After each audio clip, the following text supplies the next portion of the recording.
Daryti su Jėzumi, kuris vadinamas Mesiju.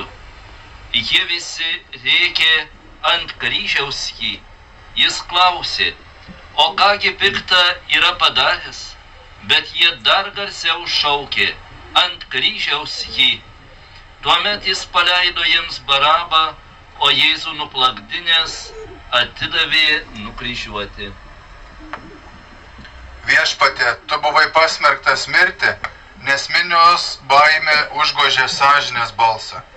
Istorijoje neretai nutinka, kad nekaltieji yra koneveikiami, pasmerkiami, nužudomi.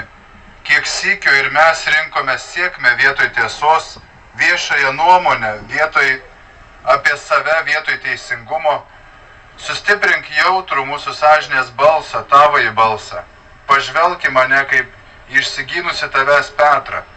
Persmelk savo žvilgsniu mūsų sielas ir nurodyk teisingą mūsų gyvenimo kryptį.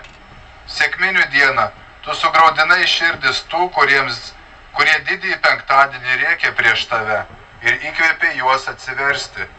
Tai padovanoji viltį mums visiems, kas kart iš naujo suteik mums atsivertimo malonę. Tėve mūsų, kuris esi danguje, teesie šventas tavo vardas, teateinie tavo karalystė, teesie valia, kaip danguje, taip ir žemėje.